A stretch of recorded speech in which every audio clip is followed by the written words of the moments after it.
एक युवती धीरे धीरे सीढ़ियों से उतर रही थी। चलते चलते उसने अपने वस्त्र उतार दिए और अचानक सीढ़ियों के बीचों बीच ठंडे पानी से स्नान करने लगी।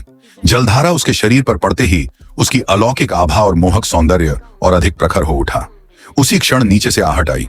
महिला ने शीघ्रता से एक तौलिया ओढ़ा और सावधानी पूर्वक देखने पहुंची। सामने विशेष बल स्पेशल फोर्सेस के पुलिसकर्मी खड़े थे। उसने घबराहट का अभिनय किया और मानो बेहोश होकर पुलिसकर्मियों की बाहों में जा गिरी।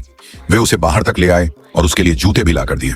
जैसे ही पुलिस दल वहां से गया, युवती ने अपने सिर के कपड़े में छिपा हुआ अंडाकार आकार का बहुमूल्य हीरा निकाला, वही दुर्लभ रत्न जिसकी खोज में विशेष बल लगे हुए थे।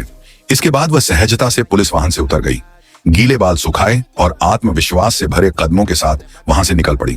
उसका नाम था सुमन, दक्षिण कोरिया की एक शीर्ष स्तरीय चोर।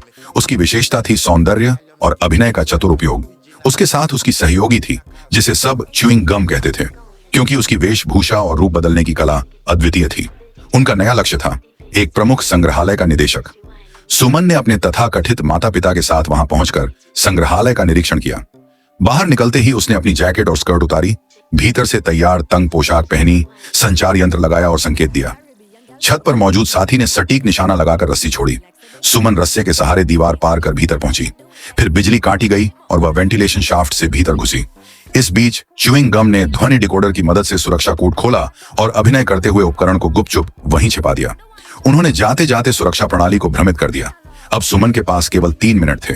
उसने डिकोडर से गुप्त तिजोरी खोली, असली कलाकृति को नकली से बदल दिया और टीम को संकेत भेजा। रस्सी के सहारे वापसी हुई। अंत में उसने अपने कपड़े बदल लिए और सामान्य आगंतुक की तरह सहजता से बाहर निकल आई। अभियान अत्यंत सफल रहा।